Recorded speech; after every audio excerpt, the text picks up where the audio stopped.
The slap landed before the sentence finished forming in my mouth. Not loud. Not dramatic. Just sharp enough to knock my balance sideways and remind me, again, where I stood in that house.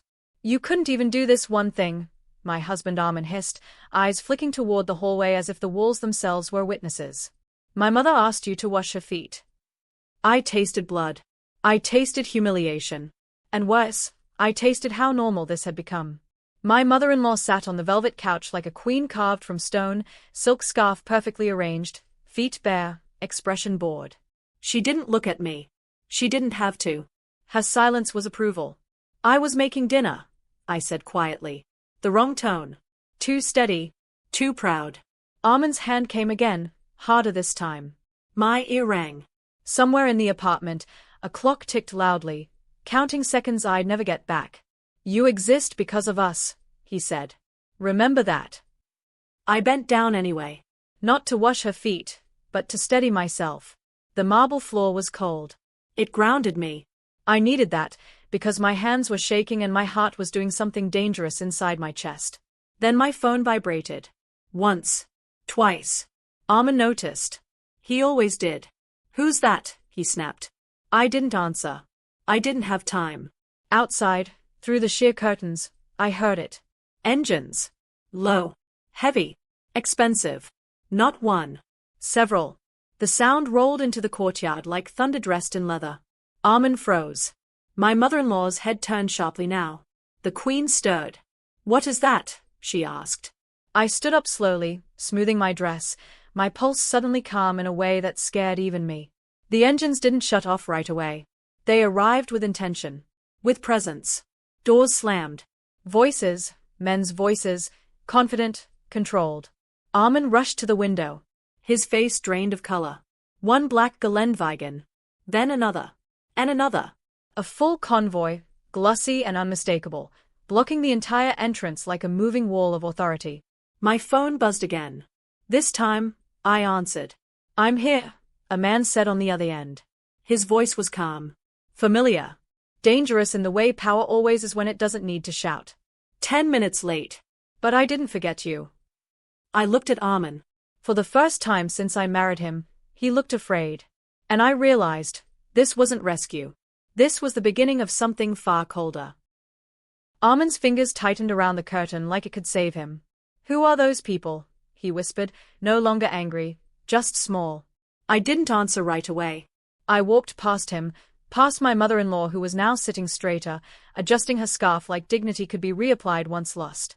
I picked up my phone again, my hand steady, my voice even. I'm coming down, I said.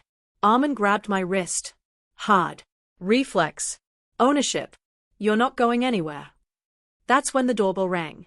Not a polite chime. A firm press. Long certain. My mother-in-law stood up. Armin, she said sharply.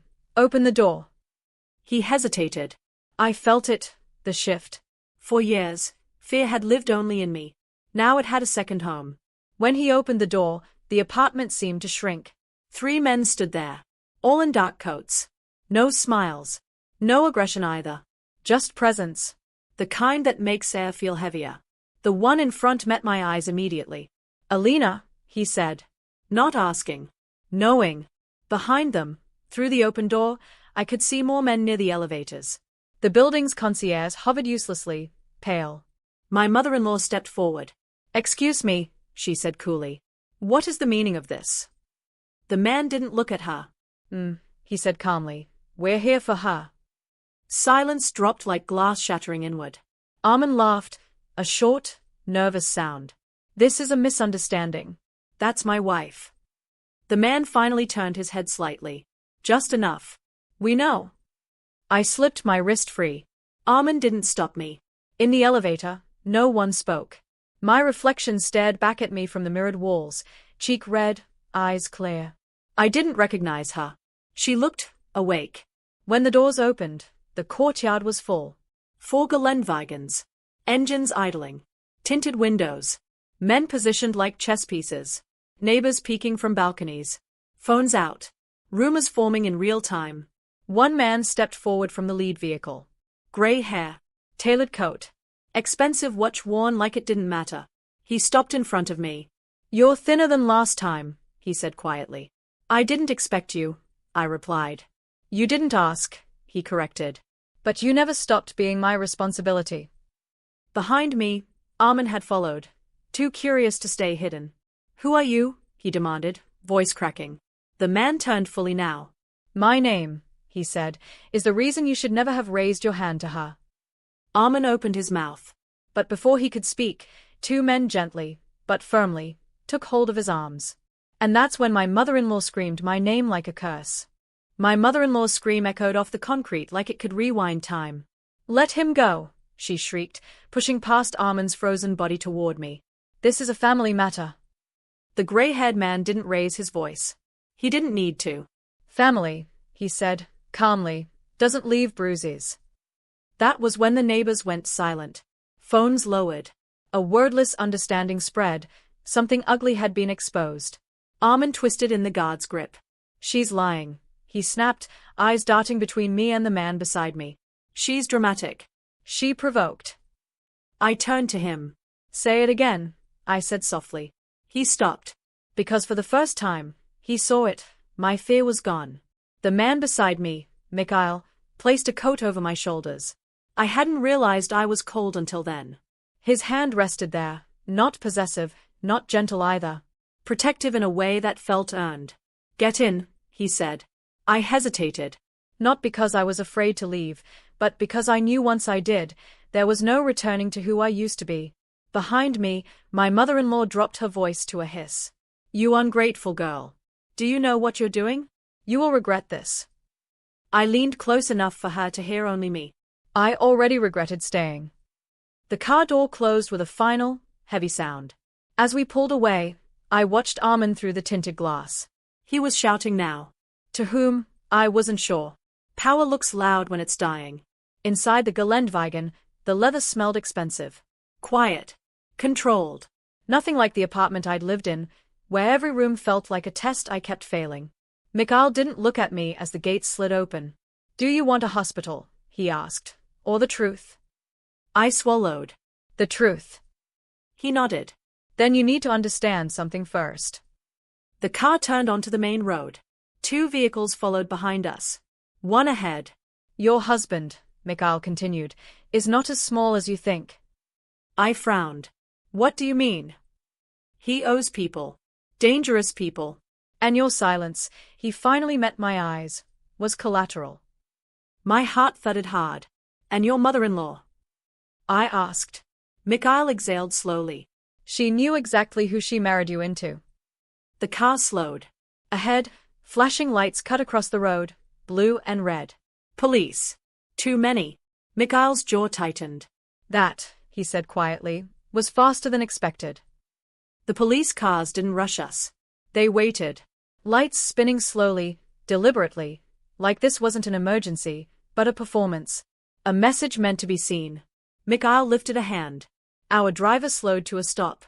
The convoy followed, engines humming low, disciplined. Nobody panicked. That told me everything. Stay inside, Mikhail said. I'm not hiding, I replied. A pause. Then a nod.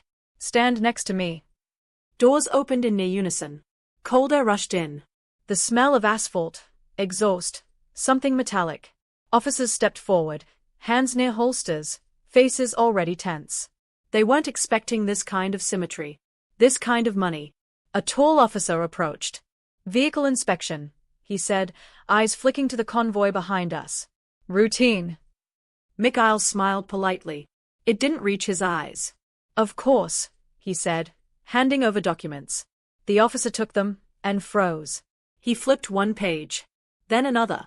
His jaw tightened almost imperceptibly. I'll need to make a call, he muttered. Take your time, Mikhail said. While the officer walked away, I noticed something else. One of the policemen, young, nervous, was staring at me. Not with suspicion. With recognition. You're her, he said quietly, almost to himself. I turned. I'm who? He swallowed. The wife. That word felt heavier than any bruise. Before I could ask more, a black sedan pulled up behind the police cars. Government plates. Tinted windows. The officer who'd walked away straightened immediately. A man stepped out. Older. Sharper. The kind of authority that doesn't introduce itself. He didn't look at Mikhail first. He looked at me. Ms. Levin, he said calmly. I apologize for the inconvenience. My pulse spiked. You know my name. Yes, he replied. We all do now. Mikhail leaned slightly toward him. This is unnecessary. The man nodded. Agreed. But unavoidable. He turned back to me. Your husband filed a report. Alleging theft. Kidnapping. I almost laughed. And did he mention, I asked, voice steady, why my face looks like this? The man's eyes flicked to my cheek. Just once. No, he said. He didn't. Silence stretched. Then the man sighed. The report has been withdrawn. I didn't smile. I felt something colder settle in my chest. What happens now? I asked. He held my gaze. Now, he said carefully, you decide how loud this becomes. Mikhail placed a hand at the small of my back, not guiding, supporting. The man stepped aside. You're free to go. As we pulled back onto the road, the city lights blurred past. I stared ahead, realization sinking in. Armin hadn't called the police for justice. He'd called them out of fear. And fear, I was learning, makes people reckless. Which meant this was far from over. We didn't go to a hotel. We didn't go to a hospital either. The convoy split at the river bridge, each Gelendvagen peeling away in different directions like this was choreography rehearsed long before tonight. Ours turned toward the older part of the city, the quiet side, where streets were wider and buildings didn't advertise themselves. The house appeared behind iron gates and trees trimmed too precisely to be casual. This is temporary, Mikhail said as we passed security. Until you decide. Decide. The word echoed like a challenge. Inside, the house was warm, restrained, and painfully calm. No clutter. No raised voices. No one telling me what I owed for existing. A woman I hadn't noticed earlier took my coat, glanced once at my face, and said nothing, only nodded, like she understood silence as a form of respect. In the sitting room, Mikhail poured tea himself. Start talking, I said. Please. He sat across from me, elbows on his knees. For the first time since I'd known him, since before my marriage, he looked tired. Armin came to us 2 years ago, he said. Investment pitch. Big numbers. Bigger lies. My stomach tightened. 2 years. Right after the wedding. He borrowed against a company that didn't exist yet, Mikhail continued. Used your name on documents. Your clean record. Your inheritance. My what? I whispered. Mikhail's eyes sharpened. You didn't know. I shook my head. Slowly. Something inside me cracked. Not loudly, but deep. He was desperate, Mikhail said. And your mother-in-law pushed it. She knew your father's background. She knew who I was to you. The room felt smaller. She suggested the marriage, he added. Not for love. For insulation. I stood up, my legs unsteady. So every insult. Every humiliation. The feet. My voice broke. That wasn't cruelty. It was training. Mikhail didn't interrupt. They needed me small, I finished. Quiet. Afraid to ask questions. Yes, he said softly. I walked to the window. Outside, the garden lights glowed like nothing had ever gone wrong in the world. And now? I asked. Mikhail stood behind me, not close enough to crowd. Now Armin is exposed. And scared. As if summoned by the thought, my phone rang. Unknown number. I answered. Please, Armin said, his voice hoarse. They took my accounts. My mother is panicking. Just tell me what you want. I closed my eyes. And in that moment, I understood something terrifyingly clear. I didn't want to escape anymore. I wanted to choose how this ended. Meet me tomorrow, I said quietly. Mikhail's head snapped toward me. Where? Armin asked, hope bleeding through his fear. I smiled, slow, deliberate. At the place where you first decided I was disposable. The line went dead. And behind me, Mikhail said only one thing. Then it begins. The restaurant still smelled the same. Polished wood. Citrus cleaner. Expensive restraint. The kind of place where conversations are whispered not out of intimacy, but fear of being overheard by the wrong person. This was where Armin had proposed, down on one knee, voice trembling, eyes full of promises he'd already decided to break. I arrived alone. That was intentional. Heads turned anyway. They always do when a woman walks in without permission from the man who once owned her narrative. Armin was already there. Pale. Suit wrinkled. His mother beside him, lips tight, hands clasped like prayer could still bargain. "You look well," Armin said too quickly. "I Saturday you don't." His mother leaned forward. "We need to speak privately." I met her eyes. "You had years of privacy." Silence fell between us, thick and uncomfortable. "They're auditing everything," Armin said, voice low. "My accounts. The company. Your name is everywhere." I nodded. "I know." His breath hitched. "Then help me fix it." There it was. Not apology. Not shame. A request. "You used me," I said calmly. "You hit me. You trained me to disappear." His mother scoffed. "You exaggerate." I smiled. "No. I survived." Her face hardened. "If you go public." "I won't," I interrupted. They both stilled. "I don't need noise," I continued. "I need accuracy." I slid a folder across the table. Armin's hands shook as he opened it. Contracts. Transfers. Timelines. Confessions. Documented. "You sign," I said. "Everything returns to its original owners. You cooperate fully. No delays." "And if we don't?" his mother snapped. I leaned back, finally relaxed. "Then I step aside," I said. "And let the people you owe decide how patient they feel." Armin swallowed hard. He knew. He'd always known. He signed. His mother stared at him like she'd never seen him before. When it was done, I stood. "This marriage is over," I said. "Legally. Financially. Spiritually." Armin reached for my hand out of habit. I stepped away. Outside, the night air felt clean. Honest. Across the street, a familiar black car waited. Mikhail didn't get out. He didn't need to. I paused before getting in, just long enough to feel it. Not triumph. Relief. Because revenge isn't loud when it's real. It's precise. And this wasn't the end. It was the point of no return. The divorce papers moved faster than I expected. Not because the system is kind, but because fear accelerates cooperation. Armin didn't contest a single clause. He vacated the apartment within 48 hours. His mother vanished from society events like a ghost who'd finally realized she could be seen. And yet, something felt unfinished. I was back at the house by the river when Mikhail told me why. "They are offering a settlement," he said, handing me a tablet. "Not through lawyers. Through intermediaries." I scrolled. Numbers stacked on numbers. Apologies disguised as compensation. "They want silence," I said. "Yes," he replied. "And forgiveness." I laughed. A short, humorless sound. "They still don't understand." Mikhail studied me. "Then tell me what you want." I thought about the years I'd shrunk myself. The dinners served cold because his mother decided I'd been slow. The apologies I'd memoized like lines from a play I hated but kept performing. "I want the truth to stand," I said. "Without me shouting it." He nodded once. "That can be arranged." 2 days later, the hearing was scheduled, not for me, but for Armin. Financial misconduct. Fraud. Abuse allegations quietly added to the record by a junior prosecutor who suddenly found courage. Evidence didn't scream. It simply existed. Undeniable. I didn't attend. I watched from Mikhail's office, the feed muted, sunlight spilling across the floor like this was just another workday. Armin looked smaller on screen.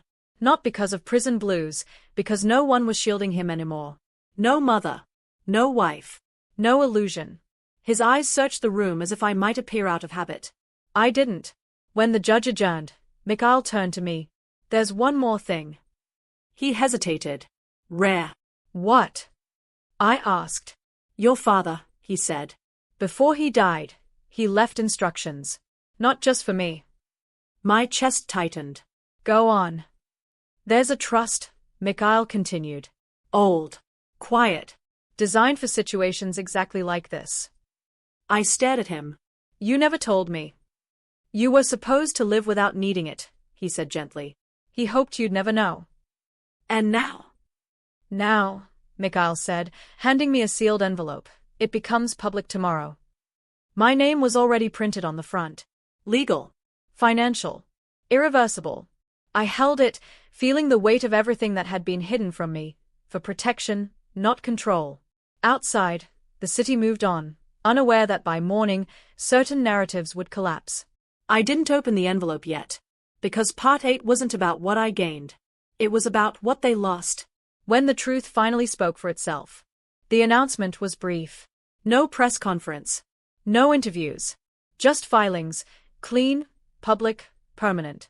The kind that doesn't need commentary because it speaks the language institutions respect. By noon, Armand's name was no longer attached to anything of value. The trust my father had built didn't arrive like a miracle. It arrived like a correction. Assets returned to their rightful origins. Debts traced back to their true authors. Shell companies dissolved. Partnerships quietly reassigned. No spectacle. No drama. Just balance. I walked past the courthouse later that afternoon, unnoticed. That mattered to me more than applause ever could. Armand was being escorted out the side entrance, shoulders hunched, eyes hollow. His mother followed behind him, clutching a handbag that suddenly looked too small for the world she'd lost access to. She saw me. Our eyes met for a fraction of a second. She didn't curse. She didn't beg. She simply looked tired. And I realized something important. Power doesn't scream when it's taken away. It exhales. Mikhail waited by the car but didn't open the door right away. "You okay?" he asked. "Yes," I said. And meant it. Not because I was victorious. Because I was finished. That evening, I returned to the apartment one last time, only to collect the things that were mine. Not furniture. Not jewelry. Photographs. Books. A scarf I used to wear before I learned to make myself invisible. The place felt smaller now.